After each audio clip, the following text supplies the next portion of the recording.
Press ಮೀಟ್ಗೆ. So ಝಿ5ನಲ್ಲಿ last year ಒಂದು journey ಶುರು ಮಾಡಬೇಕಾದ್ರೆ ಹೇಗೆ ಮಾಡೋಣ ಅಂತ ಒಂದು ಸ್ಟ್ರಾಟಜಿ ಮೇಲೆ ಹೋಗ್ತಾ ಇದ್ವಿ. ಕರ್ನಾಟಕದ ಬೇರೆ ಬೇರೆ ಭಾಗಗಳನ್ನ ಹೇಗೆ ನಾವು ರೆಪ್ರೆಸೆಂಟ್ ಮಾಡ್ತೀವಿ ಅನ್ನೋದು ಮೊದಲ ನಮ್ಮ ಉದ್ದೇಶ ಆಗಿತ್ತು. ಎಕ್ಸಾಕ್ಟ್ಲಿ ಏಪ್ರಿಲ್ 23ನೇ ತಾರೀಕಿಗೆ ಅಯ್ಯನ ಮನೆ ಅನ್ನುವಂಥ ಒಂದು ವೆಬ್ ಸೀರೀಸ್ ಮೂಲಕ ನಮ್ಮ ಜರ್ನಿ ಶುರುವಾಯಿತು. ಸೊ ಆಲ್ಮೋಸ್ಟ್ 1 ಇಯರ್ ಆಯಿತು. ಸೊ ಅಯ್ಯನ ಮನೆ ರಿಲೀಸ್ ಆದಾಗ ಇಂಡಿಯಾದಲ್ಲೇ ಅತಿ ಹೆಚ್ಚಿನ ಸಬ್ಸ್ಕ್ರಿಪ್ಷನ್ ಪಡೆದಂಥ ಒಂದು ವೆಬ್ ಸೀರೀಸ್. ಆ ಒಂದು ದೊಡ್ಡ ಮಟ್ಟದ ಬೆಂಚ್ ಮಾರ್ಕ್ ಇವತ್ತಿಗೂ ಕೂಡ ಇದೆ, ಅದನ್ನ ಯಾರು ಬೀಟ್ ಮಾಡೋಕ್ಕಾಗಿಲ್ಲ. ಸೊ ಕನ್ನಡದಲ್ಲಿ ಆ ಮೊದಲನೇ ಎಂಟ್ರಿ ಆ ಥರ ಸಿಕ್ಕಿದಾಗ ಒಂದು ದೊಡ್ಡ ಮಟ್ಟದ ಕಾನ್ಫಿಡೆನ್ಸ್ ನಮಗೆ, ಅಂದರೆ ಕನ್ನಡ ಆಡಿಯನ್ಸ್ ರೆಡಿ ಇದ್ದಾರೆ, ಜಸ್ಟ್ ದಟ್ ಅವ್ರಿಗೆ ಒಳ್ಳೆ ಕಥೆಗಳನ್ನ ಕಂಟಿನ್ಯೂಸ್ ಆಗಿ ಕೊಟ್ಟಾಗ, ಎಂಗೇಜ್ ಮಾಡಿದಾಗ definitely OTT as a segment ಬೆಳೆಯುತ್ತೆ ಅನ್ನುವಂಥದ್ದು ಒಂದು ನಮ್ಮ ಬಲವಾದ ಒಂದು ಕಾನ್ಫಿಡೆನ್ಸ್ ನಮ್ಮ ಟೀಮಿಗೆ ಕ್ರಿಯೇಟ್ ಆಯ್ತದು. ಅದಾದ್ಮೇಲೆ ಶೋಧ ಅಂತ ಆಯ್ತು, ಮಾರಿಗಲು ಅಂತ ಆಯ್ತು, ರಾಕ್ಷಸ ಅಂತ ಆಯ್ತು. ಸೊ ಎಲ್ಲಾನು ಥ್ರಿಲ್ಲರೇ ಮಾಡ್ತಿದ್ವಿ. ಅದ್ರ ಮಧ್ಯೆ ಯೋಚನೆ ಮಾಡಿದ್ದು ಒಂದು ಬ್ರೇಕ್ ಮಾಡೋಣ ಇದನ್ನ ಅಂತ ಹೇಳಿ ಬೇರೆ ಜಾನ್ರ ಅಂತ ನಮ್ಮ ಇಂಟೆನ್ಷನ್ ಇತ್ತು. ಕರೆಕ್ಟಾಗಿ ಸಿಗಾಕೊಂಡ್ರು ನಮ್ಮ ಶ್ರೀದೇವರು. ಬಂದು ಒಂದು ಕತೆ ಹೇಳಿದಾಗ ಅವ್ರು ಹೇಳಿದಂಥ ಮೇನ್ ಕಥೆನಲ್ಲಿ ಇದೊಂದು ಲೈನ್ ಸಖತ್ ಇಷ್ಟ ಆಯ್ತು. ಒಂದು ಜೆರಾಕ್ಸ್ ಮಿಷಿನ್ ಮನುಷ್ಯರನ್ನ ಡೂಪ್ಲಿಕೇಟ್ ಮಾಡಿದ್ರೆ ಹಿಂಗೆ ಅಂತ. ಅಂದ್ರೆ ಆ ಥಾಟೇ ಸಖತ್ತಾಗಿ ಇದೆ ಅಂತ ಅನ್ನಿಸ್ತು ಇನಿಷಿಯಲಿ ಕೇಳಿದ ತಕ್ಷಣ. ಅದಾದ್ಮೇಲೆ ಒಂದು 6 months ನಮ್ಮ ಟೀಮ್ ಅವರ ಟೀಮ್ ಎಲ್ಲ ಒಟ್ಟಿಗೆ ಸೇರಿ ಅದನ್ನ ಡೆವಲಪ್ ಮಾಡಿ ಒಂದು ಕಥೆನ ಒಂದು ಕಾನ್ಫಿಡೆಂಟ್ ಆಗಿ ಓಕೆ ಸೂಪರ್ ಆಗಿದೆ ಇವಾಗ ಅನಿಸಿದಾಗ ಧನಂಜಯ್ ಅವ್ರನ್ನ ಅಪ್ರೋಚ್ ಮಾಡಿದ್ವಿ. ಅವರು ಫಸ್ಟ್ ಟೈಮ್ ಕತೆ ಕೇಳಿ ಸಖತ್ತಾಗಿದೆ, ಪಿಕ್ಚರ್ ಮಾಡೋಣ ಅಂದರು. ಇವತ್ತಿಗೂ ಅದನ್ನೇ ಹೇಳ್ತಾರೆ, ಸಖತ್ತಾಗಿದೆ, ಸಿನಿಮಾ ಮಾಡೋಣ ಅಂತ. ಸೊ ಒಳ್ಳೆ ಕಥೆಗಳನ್ನ, ಒಳ್ಳೆ ಟೀಮ್ಸ್ನ ಒಟ್ಟಿಗೆ ಸೇರಿಸುವಂತ ಒಂದು ಪ್ರಯತ್ನ. ಅಂದ್ರೆ ಈಗ KRG ಸಂಸ್ಥೆ ಜೊತೆ ಒಂದು ಸಿನಿಮಾ, ಅಂದ್ರೆ ನಾವು ಒಂದು ಸೀರೀಸ್ ಮಾಡಿದಾಗ ಅದಕ್ಕೆ ಮುಂಚೆ KRG ಸಂಸ್ಥೆ ಹಾಗೂ ಪವನ್ ಅವ್ರು ಯಾವತ್ತೂ ಒಟ್ಟಿಗೆ ಕೆಲಸ ಮಾಡಿರಲಿಲ್ಲ. ತರುಣ್ ಅವ್ರ ಜೊತೆಗೆ ನಾವು ವರ್ಕ್ ಮಾಡಿದಾಗ ರಾಕ್ಷಸ ಅಲ್ಲಿ ತರುಣ್ ಅವರು ಮತ್ತೆ ನಮ್ಮ ವಿಜಯ ರಾಘವೇಂದ್ರ ಅವರು ಒಟ್ಟಿಗೆ ಇವತ್ತು ಕೆಲಸ ಮಾಡಿರ್ಲಿಲ್ಲ. ಧನಂಜಯ್ ಅವರು, ಶ್ರೀದಿ ಅವರು ಒಂದೇ ಫೀಲ್ಡ್ ಅಲ್ಲೇ ಇದ್ದಾರೆ, ಎಲ್ಲರೂ ಇಲ್ಲಿಲ್ಲೇ ಇದ್ದೀವಿ, ಬಟ್ ಇವತ್ತು ಒಟ್ಟಿಗೆ ಕೆಲಸ ಮಾಡಿರಲಿಲ್ಲ. ಸೊ ಈ ತರದ ಒಂದು ಒಳ್ಳೊಳ್ಳೆ ಟ್ಯಾಲೆಂಟ್ಸ್ನ ಒಟ್ಟಿಗೆ ತರುವಂತ ಒಂದು ಪ್ರಯತ್ನ ಮಾಡ್ತಿದ್ದೀವಿ ಝಿ5ನಲ್ಲಿ. ಸೊ ಈ ಜರ್ನಿ ಹಿಂಗೆ ಕಂಟಿನ್ಯೂ ಆಗ್ತದೆ. ಅದೊಂದು ವಿಭಿನ್ನ ಪ್ರಯತ್ನ. ಡೆಫಿನೆಟ್ ಆಗಿ ನೀವು ಈ 3 episodes ನೋಡಿದ್ರೆ ಲಾಜಿಕ್ ಎಲ್ಲ ಹುಡುಕಕ್ಕೆ ಹೋಗ್ಬಿಡಿ ಇದರಲ್ಲಿ. ಸೊ ಒಂದು ಸೈಫೈ ಅನ್ನುವಂಥ ಸೆಗ್ಮೆಂಟ್, ಸಾಕಷ್ಟು OTTಗಳು ಇದರಲ್ಲಿ ಜಾಸ್ತಿ ಪ್ರಯತ್ನಗಳನ್ನ ಮಾಡಿಲ್ಲ. ಬಿಕಾಸ್ ಒಂದು ರಿಸ್ಕ್ ಫ್ಯಾಕ್ಟರ್ ಇರುತ್ತೆ. ಸಿನಿಮಾ ಆದ್ರೆ ಬೇರೆ ತರದ್ದು, ಒಂದು ಥಿಯೇಟರ್ ಕೂರಿಸಿ ತೋರಿಸುವಂಥದ್ದು. ಬಟ್ OTT ಸೀರೀಸ್ ಸೆಗ್ಮೆಂಟ್ ನಲ್ಲಿ ತುಂಬಾ ಕಡಿಮೆ ಪ್ರಯತ್ನಗಳು. ಅದರಲ್ಲಿ ಜೆರಾಕ್ಸ್ ಮೆಷಿನ್ ನ ಇಟ್ಟು ಮಾಡಿರುವಂಥದ್ದು ಇದು ಮೊದಲನೇ ಪ್ರಯತ್ನ ಇಡೀ ಇಂಡಿಯಾದಲ್ಲೇ.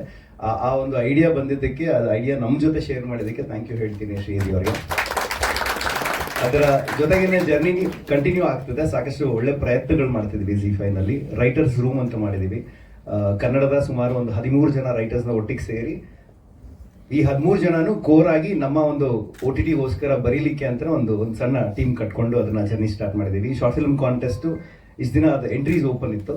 ಇನ್ನೇನು ಕೆಲವು ದಿನಗಳಲ್ಲಿ ಅದರ ಅನೌನ್ಸ್ಮೆಂಟ್ ಕೂಡ ಆಗ್ತಾ ಇದೆ. ಅದ್ರ ಜೊತೆಗೆ ನೆಕ್ಸ್ಟ್ ಇಯರ್, ಈ ವರ್ಷ ಏನ್ ನೋಡಿದ್ರೆ ಇದರ 3ರಷ್ಟು ನಂಬರ್ ಆಫ್ ಸೀರೀಸ್ ನಡೀತದೆ. ಅಂದ್ರೆ ಏನು 5 ನೋಡಿದೀವಿ, ನೆಕ್ಸ್ಟ್ ಇಯರ್ಗೆ ಸುಮಾರು ಒಂದು 16 ಸೀರೀಸ್ ಅಷ್ಟು ಲೈನ್ ಅಪ್ ಇಟ್ಕೊಂಡಿದೀವಿ. ಸೊ ಅಂದ್ರೆ ಏನಕ್ಕೆ ಇದು ಹೇಳ್ತೀನಿ ನಂಬರ್ ಅಂತ ಹೇಳಿದ್ರೆ, ನಿಮ್ಗೆ ಅದೊಂದು ಆಸ್ ಎ ಮಾರ್ಕೆಟ್ ಎಷ್ಟು ದೊಡ್ಡದಾಗಿ ಓಪನ್ ಇದೆ ಅಂತ ಹೇಳಲಿಕ್ಕೆ. ಸೊ ಒಂದು ಸಂಸ್ಥೆ ಈ ಒಂದು ಭಾಗವನ್ನ ನಂಬಲಿಕ್ಕೆ ಸೊ ಇಷ್ಟು ದೊಡ್ಡ ಮಟ್ಟದಲ್ಲಿ ಫುಲ್ ಫ್ಲೇಜ್ ಹೋಗೋಣ ಅಂತ ಡಿಸೈಡ್ ಮಾಡ್ಕೊಂಡು ಹೊರಟಿರುವಂಥದ್ದು. ಸೊ ಹೊಸ ಫಾರ್ಮ್ಯಾಟ್ಸ್ ಜೊತೆಗೆ ಬರ್ತಿದೀವಿ. 50 ಎಪಿಸೋಡ್ನ ವೆಬ್ ಸೀರೀಸ್ ಒಂದಷ್ಟು ಬರ್ತದೆ. ನೆಕ್ಸ್ಟ್ ಇಯರ್ಗೆ ಒಂದಷ್ಟು ನಾನ್ ಫಿಕ್ಷನ್ ಶೋಸ್ ಬರ್ತದೆ. ಪ್ರದೀಪ್ ಅವರೆಲ್ಲ ಹೇಳಿದ್ರು, ನನಗೆ ಫಸ್ಟ್ ವೆಬ್ ಸೀರೀಸ್ಗೆ actually first ZL web series ಅಂತ ಶುರುವಾಗಬೇಕಾದ್ರೆ ಫಸ್ಟ್ ಕಾಲ್ ಬಂದಿದೆ ಆ್ಯಕ್ಚುಲಿ ನನಗೆ, ಒಂದು ಹಿಂಗೆ ಸೀರೀಸ್ ಮಾಡೋಣ ಅಂತೆಲ್ಲ ಹೇಳಿದಾಗ. ಬಟ್ ಆವಾಗ ನಾನು ಅಷ್ಟು ನನಗೆ ಏನು ಇದನ್ನ ಅಂದರೆ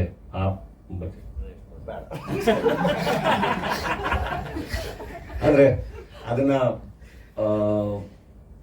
ಹೆಂಗೆ ಎಕ್ಸಿಕ್ಯೂಟ್ ಮಾಡ್ಬೋದು ಏನು ಅನ್ನೋದ್ರ ಬಗ್ಗೆ ಐಡಿಯಾ ಇರಲಿಲ್ಲ. ಅಂದರೆ ವೆಬ್ ಸೀರೀಸ್ ಆಗಿ ನಾನು ಹೆಂಗೆ ಅದನ್ನು ಒಂದು ಟೀಮ್ ಇಟ್ಕೊಂಡು ಕೆಲಸ ಮಾಡ್ಬೋದು ಅನ್ನೋದ್ರ ಬಗ್ಗೆ. ಸೊ ನೋಡ್ತಾ ಇದ್ದೆ, ಅಂದರೆ ಏನು ಮಾಡ್ತಾ ಇದ್ದಾರೆ ಅಂತ ಹೇಳಿ. ಸೊ ಅಯ್ಯನೇ ಮನೆ ಬಂತು, ಚೆನ್ನಾಗಾಯಿತು. ಅದಾದಮೇಲೆ ಬ್ಯಾಕ್ ಟು ಬ್ಯಾಕ್ ಸೀರೀಸ್ಗಳೆಲ್ಲ ಬಂತು. ಸೊ ಕಂಟಿನ್ಯೂಸ್ ಆಗಿ ಟಚ್ಚಲ್ಲಿದ್ವಿ. ನಾನು ಪ್ರದೀಪ್ ಅವ್ರ ಹತ್ರನೂ ಹೇಳ್ತಾ ಇದ್ದೆ, ಅಂದರೆ ಯಾವುದಾದ್ರು ಒಳ್ಳೆ ಸಖತ್ತಾಗಿರೋ ಕತೆ ಬಂದರೆ ಹೇಳಿ ಮಾಡೋಣ. ನನಗೆ ಡಾಲಿ ಪಿಕ್ಚರ್ಸ್ ಅಂತ ಬರುತ್ತೆ ಅಂದರೆ ಏನೋ ಅದು ಸಖತ್ತಾಗಿ ಮಜಾ ಕೊಡಬೇಕು, ಏನೋ ಒಂದು ಬೇರೆ ಥರದ್ದು ಏನಾದ್ರು ಒಂದು ಇರಬೇಕು ಸೀರೀಸ್ ಅಂತ ಬಂದಾಗ ಅಂತ ಹೇಳ್ತಾ ಇದ್ದೆ ಆವಾಗಲೂ. ಸೊ ಒಂದಿನ ಹಿಂಗೆ ಶ್ರೀನಿಧಿ ಕತೆ ಕೇಳಿ ಅಂತ ಹೇಳಿದ್ರು. ಆ್ಯಂಡ್ ಶ್ರೀನಿಧಿ ಅಂತ ಹೇಳ್ತಿದ್ದಂಗೆ ನಂಗೆ ಖುಷಿ ಆಯ್ತು. ಯಾಕೆಂದರೆ ಶ್ರೀನಿಧಿ ಬ್ಲಿಂಕ್ ನೋಡಿದ್ದೆ ನಾನು. ಬ್ಲಿಂಕ್ ನೋಡಿ ಎಲ್ಲ ವಿಶ್ ಮಾಡಿದ್ದೆ ಎಲ್ಲ. ಶ್ರೀನಿಧಿ ಬಂದು ಕತೆ ನರೇಟ್ ಮಾಡಿದಾಗ ಭಾಳ ಅಂದರೆ ಭಾಳ ಖುಷಿ ಆಯ್ತು. ಯೂಶ್ವಲಿ ನಾನು ಓದೋದನ್ನು ಇಷ್ಟಪಡ್ತೀನಿ, ಬಟ್ ಶ್ರೀನಿಧಿ ನರೇಷನ್ ಶುರು ಮಾಡಿ ಅಷ್ಟು ಎಪಿಸೋಡ್ಸು ಎಷ್ಟು ಸಖತ್ತಾಗಿ ವರ್ಕ್ ಮಾಡಿದ್ರು, ಎಷ್ಟು ಚೆನ್ನಾಗಿ ನರೇಟ್ ಮಾಡಿದ ನನಗೆ ಇಮಿಡಿಯೇಟ್ ಆಗಿ ಇದು ಮಾಡೋಣ, ಸಖತ್ತಾಗಿದೆ ಅಂದ್ಬಿಟ್ಟು ಆಮೇಲೆ ಹೇಳಿದೆ, ಇದು ಜಿ ಅವ್ರಿಗೆ ಆಲ್ರೆಡಿ ಕಮಿಟ್ ಆಗ್ಬಿಟ್ಟಿದ್ಯಾ, ಸಿನಿಮಾ ಮಾಡೋಣ ಬಾ ಅಂತ. ಇಲ್ಲ ಸರ್, ಒಂದು 6 ತಿಂಗಳಿಂದ ಕೆಲಸ ಮಾಡಿದೀವಿ, ಸೊ ನೀವು ಕೇಳಿ ನೋಡಿ ಅಂತ. ಶ್ರೀನಿಧಿಗೂ ಸಿನಿಮಾ ಮಾಡಬೇಕು ಅಂತ ಆಸೆ ಇತ್ತು. ಪ್ರದೀಪ್ಗೆ ಫೋನ್ ಮಾಡಿದೆ, ಇಲ್ಲ ದೀಪು ಕೇಳಬೇಕು, ದೀಪು ಅವ್ರಿಗೆ ಕೇಳಿದ್ರೆ ಇಲ್ಲ ರಾಘು ಕೇಳಬೇಕು ಅಂತ. ಹಂಗೆ ಅದು ಕೊನೆಗೆ ಸೀರೀಸೇ ಆಗೋದು ಅಂತ ಆಯಿತು. ಸೊ ಅದು ಸೀರೀಸ್ ಆಗಿ ಚೆನ್ನಾಗಿದೆ. ಥ್ಯಾಂಕ್ಸ್ ಪ್ರದೀಪ್ಗೆ ಆ್ಯಂಡ್ Z5ಗೆ ಶ್ರೀನಿಧಿನ ಕಳಿಸಿದ್ದಕ್ಕೆ ಆ್ಯಂಡ್ ಈ ಥರದೊಂದು ಕಥೆನ ಕೊಟ್ಟಿದ್ದಕ್ಕೆ ಆ್ಯಂಡ್ ಈ ಸೀರೀಸ್ನ ಭಾಗ ಆಗಿರೋದಕ್ಕೆ ಬಹಳ ಖುಷಿ ಇದೆ. ಆ್ಯಂಡ್ ಇದ್ರ ಜೊತೆಗೆ ಕಲಾವಿದರ ದಂಡು ಎಲ್ಲರೂ ಬಹಳ ಒಳ್ಳೊಳ್ಳೆ ಕಲಾವಿದರು ಕೆಲಸ ಮಾಡಿದ್ದಾರೆ. ಅಂದರೆ ಹೊಸ ಪ್ರತಿಭೆಗಳಿಂದ ಹಿಡಿದು ಹಳೆ ಅಂದರೆ ಸೀನಿಯರ್ಸ್ವರೆಗೂ ಎಲ್ಲರೂ ಬಹಳ ಚೆನ್ನಾಗಿ ಕೆಲಸ ಮಾಡಿದ್ದಾರೆ. ಆ್ಯಂಡ್ ಸೀರೀಸ್ ನಾನು ಫಸ್ಟ್ ಟೈಮ್ ನೋಡಿದಾಗ ಬಹಳ ಖುಷಿ ಆಯಿತು. ಯಾಕಂದರೆ ರೈಟಿಂಗ್ ಅಷ್ಟು ಚೆನ್ನಾಗಿತ್ತು ಆ್ಯಂಡ್ ಎಕ್ಸಿಕ್ಯೂಷನ್ ಪ್ರದೀಪ್ ಅವರು ಹೇಳ್ದಂಗೆ ಒಂಥರ ಒಂದು ಎಕ್ಸಾಂಪಲ್ ಸೆಟ್ ಮಾಡ್ದಂಗೆ. ಒಂದು ಈಗ ಪ್ರೀ ಪ್ರೊಡಕ್ಷನ್ಗೆ ಎಷ್ಟೇ ಟೈಮ್ ತೊಗೊಂಡ್ರು ಈ ಶೂಟಿಂಗ್ ಅಂತ ಬಂದಾಗ, ಪೋಸ್ಟ್ ಪ್ರೊಡಕ್ಷನ್ ಅಂತ ಬಂದಾಗ ತುಂಬ ಸ್ಪೀಡಾಗಿ ಕೆಲಸ ಮಾಡೋಕ್ಕೆ ಸಾಧ್ಯ, ಚೆನ್ನಾಗಿ ಕೆಲಸ ಮಾಡೋಕ್ಕೆ ಸಾಧ್ಯ ಅನ್ನೋದನ್ನ ಇಡೀ ಟೀಮ್ ಪ್ರೂವ್ ಮಾಡಿಕೊಟ್ಟಿದೆ. ಅದು Z5 ಟೀಮ್ ಆಗಲಿ, ತೇಜಸ್ ಗಣೇಶ್ ಅಥವಾ ನಮ್ಮ ಡಾಲಿ ಪಿಕ್ಚರ್ಸ್ ಮುರಳಿ, ನಮ್ಮ ಯದು ಎಲ್ಲರೂ ಬಹಳ ಚೆನ್ನಾಗಿ ಕೆಲಸ ಮಾಡಿದ್ದಾರೆ. ಮ್ಯೂಸಿಕ್ ಡೈರೆಕ್ಟರು, ಸಿನಿಮಾಟೋಗ್ರಫರು ಎಲ್ಲರೂ ಬಹಳ ಖುಷಿ ಇದೆ. ಭಾಳ ಖುಷಿಯಿಂದ ಪ್ರೆಸೆಂಟ್ ಮಾಡ್ತಾ ಇದ್ದೀವಿ. ಆ್ಯಂಡ್ ನಾನು ಯಾವಾಗಲೂ ನಂಬೋದು, ಯಾವುದಾದ್ರೂ ಒಂದು ಒಳ್ಳೆ ಜಾಗದಲ್ಲಿದ್ದಾಗ, ಒಳ್ಳೆ ಪೊಸಿಷನಲ್ಲಿದ್ದಾಗ, ಕಾಂಟ್ರಿಬ್ಯೂಟ್ ಮಾಡುವಂಥ ಜಾಗದಲ್ಲಿದ್ದಾಗ ಎಷ್ಟಾಗುತ್ತೆ ಅಷ್ಟು ಏನಾದರೂ ಮಾಡಬೇಕು ಅಂತ, ಏನಾದರೂ ಕನ್ಸಿಸ್ಟೆಂಟಾಗಿ ಮಾಡಬೇಕು ಅಂತ. ಸೊ ಐ ಥಿಂಕ್ Z5 ಕೂಡ ಹಂಗೆ ಯೋಚನೆ ಮಾಡುತ್ತೆ. ಈಗ ಅವ್ರು ಕಂಟಿನ್ಯೂಸ್ ಆಗಿ ಸೀರೀಸ್ಗಳು ಮಾಡ್ತಿರೋದ್ರಿಂದ ಬಹಳಷ್ಟು ಪ್ರತಿಭೆಗಳಿಗೆ ಜಾಗ ಸಿಗ್ತಾ ಇದೆ, ಒಂದು ಪ್ಲ್ಯಾಟ್ಫಾರ್ಮ್ ಸಿಗ್ತಾ ಇದೆ. ಅದು ಹಿಂಗೆ ತುಂಬ ದೊಡ್ಡದಾಗಿ ಆಗಲಿ, ನಿರಂತರವಾಗಿ ಆಗಲಿ. ಎಲ್ಲರಿಗೂ ನಮಸ್ಕಾರ. ಬ್ಲಿಂಕ್ ಬಿಡುಗಡೆ ಆದಾಗ ಎಲ್ಲರೂ ಕೂಡ ಶೇರ್ ಮಾಡಿ ಸಪೋರ್ಟ್ ಮಾಡಿದ್ರಿ.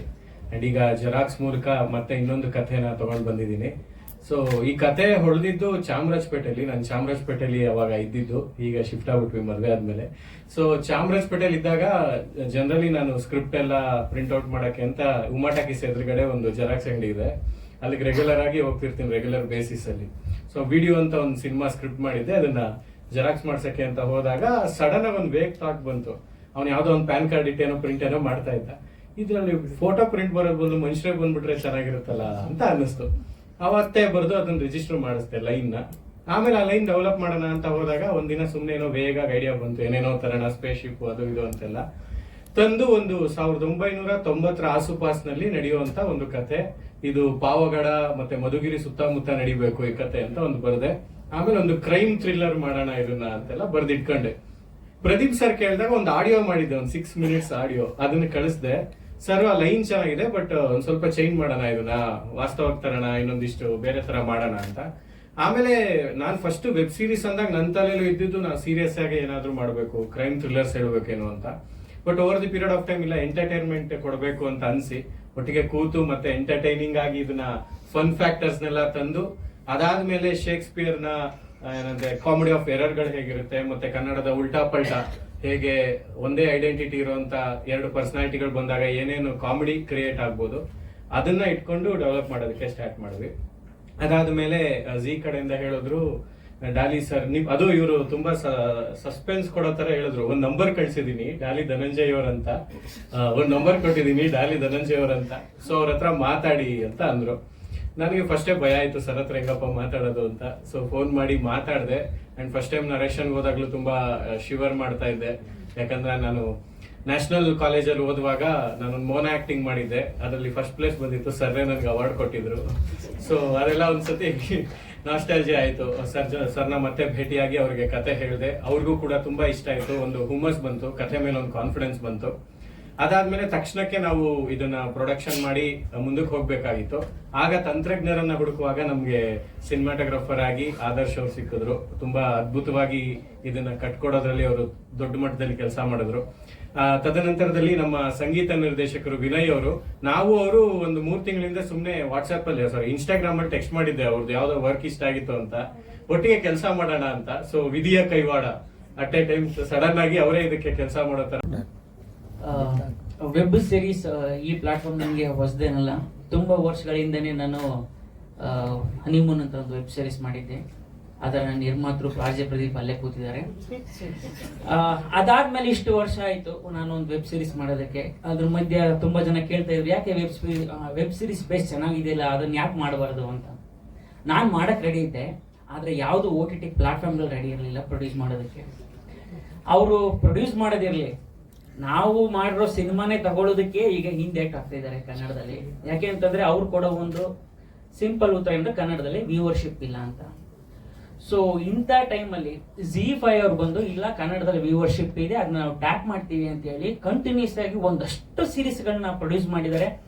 ಅದಕ್ಕೆ ನಾವು ತುಂಬಾ ಥ್ಯಾಂಕ್ಸ್ ಹೇಳ್ತೀನಿ ರಾಘವೇಂದ್ರ ಹುಣಸೂರ್ ಅವ್ರಿಗೆ, ದೀಪಕ್ ಅವ್ರಿಗೆ, ಮತ್ತೆ ಪ್ರದೀಪ್ ಅವ್ರಿಗೆ, ಇಡೀ ZEE5 ತಂಡಕ್ಕೆ.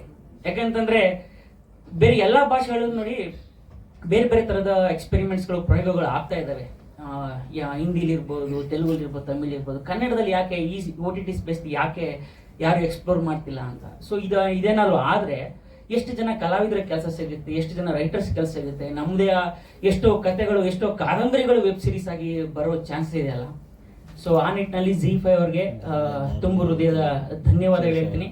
ಮತ್ತೆ ನನ್ನನ್ನ ಪ್ರಕಾಶನ ಮಾಡಿದ ಶ್ರೀನಿಧಿ ಅವ್ರಿಗೆ ಥ್ಯಾಂಕ್ಸ್ ಹೇಳಕ್ ಇಷ್ಟಪಡ್ತೀನಿ. ಅದ್ಭುತ ಟೆಕ್ನಿಷಿಯನ್, ಒಳ್ಳೆ ಕಥೆಗಾರ, ಒಳ್ಳೆ ಹ್ಯೂಮರ್ ಸೆನ್ಸ್ ಇದೆ. ದಯವಿಟ್ಟು ಜಾಸ್ತಿ ಬ್ರೇಕ್ ತಗೊಳ್ಳದೆ ನೆಕ್ಸ್ಟ್ ಪ್ರಾಜೆಕ್ಟ್ಸ್ಗಳು ಮಾಡಿ ಅಂತ ನಾನು ಶ್ರೀನಿಧಿ ಅವರಿಗೆ ಹೇಳ್ತೀನಿ. ಮತ್ತೆ ಸೋಲು ಗೆಲುವು ಅದು ಏನೇ ಇರಲಿ, ಸದಾ ಕ್ರಿಯೆಯಲ್ಲಿರ್ಬೇಕು, ಆ ಪ್ರಕ್ರಿಯೆಯಲ್ಲಿರ್ಬೇಕು ಅಂತ. ಸೋಲು ಗೆಲುವು ಯಾವುದನ್ನೂ ತಲೆ ಕೆಡಿಸ್ಕೊಳ್ದೆ ಕಂಟಿನ್ಯೂಸ್ ಆಗಿ ಪ್ರೊಡಕ್ಷನ್ ಮಾಡ್ತಾ ಇರುವಂತಹ ನನ್ನ ಗೆಳೆಯ ಡಾಲಿ ಧನಂಜಯ್ಗೆ ನಾನು ಥ್ಯಾಂಕ್ಸ್ ಹೇಳಕ್ ಇಷ್ಟಪಡ್ತೀನಿ. ಯಾಕೆಂತಂದ್ರೆ ಅದೇ ದೊಡ್ಡ ಕಾಂಟ್ರಿಬ್ಯೂಷನ್ ಅಲ್ವಾ. ಅಂದ್ರೆ ಸೋಲು ಗೆಲುವು ಇದ್ದು ಏನೋ ಒಂದು ಆಗ್ತಿರುತ್ತೆ, ಬಟ್ ಕಂಟಿನ್ಯೂಸ್ ಪ್ರಯತ್ನಗಳನ್ನ ಮಾಡ್ತಾ ಇರೋದು ಬಹಳ ಮುಖ್ಯ ಆಗುತ್ತೆ. ಸೊ ಇಂಡಸ್ಟ್ರಿಗೆ ಆತನ ಕಾಂಟ್ರಿಬ್ಯೂಷನ್ ಬಹಳ ಇದೆ. ಸೊ ಆತನಿಗೆ ಕೂಡ ಥ್ಯಾಂಕ್ಸ್ ಹೇಳ್ತೀನಿ. ಮತ್ತೆ ಒಂದು ನನ್ನ ಅದ್ಭುತ ಟೆಕ್ನಿಷಿಯನ್ಸ್ ಹಗಲು ರಾತ್ರಿ ತುಂಬಾ ಕಷ್ಟಪಟ್ಟಿದ್ದಾರೆ. ಬಹಳ ಒಂದು ಲಿಮಿಟೇಷನ್ಲಿ ನಾವು ಅದ್ಭುತವಾದ ಒಂದು ಪ್ರಾಡಕ್ಟ್ ನ ಹೊರತರಬೇಕಾಗಿತ್ತು. ಆ ಕೆಲಸ ನಾವೆಲ್ಲ ಸೇರ್ಕೊಂಡು ಮಾಡಿದೀವಿ. ಸೊ ನಮ್ಮೆಲ್ರಿಗೂ ಕಂಗ್ರಾಟ್ಸ್ ಅಂತ ಹೇಳ್ತೀನಿ. ಪ್ರತಿಯೊಬ್ಬರ ಹೆಸರು ತಗೊಂಡ್ರೆ ತುಂಬಾ ಟೈಮ್ ಆಗುತ್ತೆ ಅನ್ನೋ ಉದ್ದೇಶದಿಂದ. ಸೊ ನಮ್ಮೆಲ್ಲರಿಗೂ ಕಂಗ್ರಾಟ್ಸ್ ಹೇಳಕ್ ಇಷ್ಟಪಡ್ತೀನಿ. ಇದು ನೋಡಿದಾಗ ನನಗೂ ಕೂಡ ಬಹಳ ಖುಷಿ ಆಯ್ತು. Thank you. Thank you. Gold rate ಜಾಸ್ತಿ ಇದೆ, ಒಂದ್ ಕಡೆ ಉಂಗುರ ಸಿಗ್ತಾ ಇದೆ, ಇನ್ನೊಂದ್ ಕಡೆ ಚೈನ್ ಸಿಗ್ತಾ ಇದೆ. ಸೊ ಸೂಜಿ, ನಿಮ್ಮ ಪಾತ್ರದ ಬಗ್ಗೆ ತುಂಬಾ ಮುದ್ದಾಗಿ ಕಾಣಿಸ್ತಾ ಇದ್ದೀರಾ. ನೀವು ಮೋಸ ಮಾಡ್ತಿದ್ದೀರಾ ಅಂತ ಗೊತ್ತಾದ್ರೂ ಪರವಾಗಿಲ್ಲ, ಚೆನ್ನಾಗಿದ್ದಾಳೆ ಹುಡುಗಿ ಬಿಡು ಅಂತ ಅನ್ಸುತ್ತೆ. ಸೊ ನಿಮ್ಮ ಎಕ್ಸ್ಪೀರಿಯನ್ಸ್. ಎಲ್ರಿಗೂ ನಮಸ್ಕಾರ. ಫಸ್ಟ್ ನಾನು ಝೀಗೆ ಥ್ಯಾಂಕ್ ಯು ಹೇಳಕ್ಕೆ ಇಷ್ಟಪಡ್ತೀನಿ, ಪ್ರದೀಪ್ ಸರ್, ರಾಘು ಸರ್ಗೆ. ಆ್ಯಕ್ಚುಲಿ ನನಗೆ ಕನ್ನಡದಲ್ಲಿ ಫಸ್ಟ್ ಟೈಮ್ ಇದು ನನ್ನ first web series. Short film ಮಾಡಿದ್ದೀನಿ, OTTಗೆ ಫಸ್ಟ್ ವೆಬ್ ಸೀರೀಸ್ ಇದು.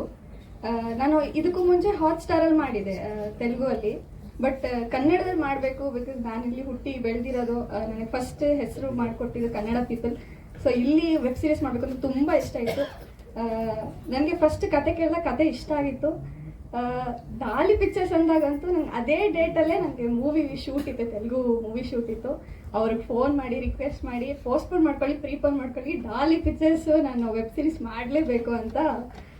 Thank you so much Daali sir.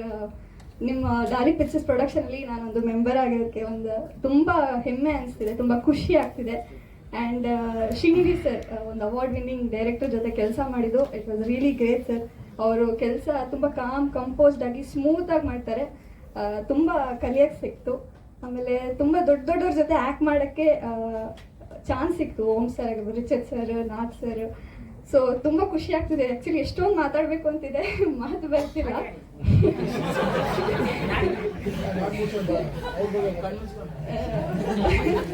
Very good. ನೀವು ಕಣ್ಮುಚ್ಚೋರು ಮಾತಾಡ್ತಾರೆ. ಸೊ ಅದೇ ತುಂಬ ಖುಷಿ ಆಗ್ತಿದೆ. ಎಲ್ಲ ದೊಡ್ಡವ್ರ ಜೊತೆ ಪ್ಲಾಟ್ಫಾರ್ಮ್ ಶೇರ್ ಮಾಡ್ಕೊಳಕ್ಕೆ ಸಿಕ್ತು. ನಿಜವಾಗ್ಲೂ ಕನ್ನಡದಲ್ಲಿ ಒಂದು ವೆಬ್ ಸೀರೀಸ್ ಮಾಡಬೇಕು. ಶಾರ್ಟ್ ಫಿಲ್ಮ್ ತುಂಬ ಮಾಡಿದ್ದೀನಿ, ಬಟ್ ವೆಬ್ ಸೀರೀಸ್ ಮಾಡಬೇಕು ಅಂತ ನಾನು ಬಂದಿರೋದೇ ಇಂಡಸ್ಟ್ರಿಗೆ ಒಂದು ದೊಡ್ಡದಾಗಿ ಅಚೀವ್ ಮಾಡೋಕ್ಕೆ, ಒಂದು ರಿಮಾರ್ಕ್ ಸೆಟ್ ಮಾಡೋಕ್ಕೆ ಅಂತ. ಸೊ ಒಂದು ಡಾಲಿ ಪಿಕ್ಚರ್ಸ್ಗೆ ನಾನು ಪುಟ್ಟ ಹೆಚ್ಚಿಗೆ ಇನ್ನೊಂದು ನೆಕ್ಸ್ಟ್ ಸ್ಟೆಪ್ ತೊಗೊಂಡೋಗಿದ್ದಕ್ಕೆ thank you so much Daali sir. ಇದೇ 24th ನಮ್ಮ ಜೆರಾಕ್ಸ್ ರಿಲೀಸ್ ಆಗ್ತಿದೆ. ನಿಮ್ಮೆಲ್ಲರ ಸಪೋರ್ಟ್ ಬೇಕು. ಯಾಕಂದರೆ ಇವಾಗ ಒಳ್ಳೆ ಕಂಟೆಂಟ್ ಬರ್ತಾ ಇದೆ. ಬೇರೆ ಬೇರೆ ಭಾಷೆಯಲ್ಲಿ ನಾವು ನೋಡ್ತಾ ಇರ್ತೀವಿ, ನೆಟ್ಫ್ಲಿಕ್ಸ್, ಪ್ರೈಮಲ್ಲಿ, ಸಸ್ಪೆನ್ಸ್, ಸೈಫೈ ಎಲ್ಲ. ಕನ್ನಡದಲ್ಲಿ ಒಂದು ಹೊಸ ಪ್ರಯತ್ನ ಮಾಡಿದ್ದೀವಿ ಸೈಫೈ ಥರ.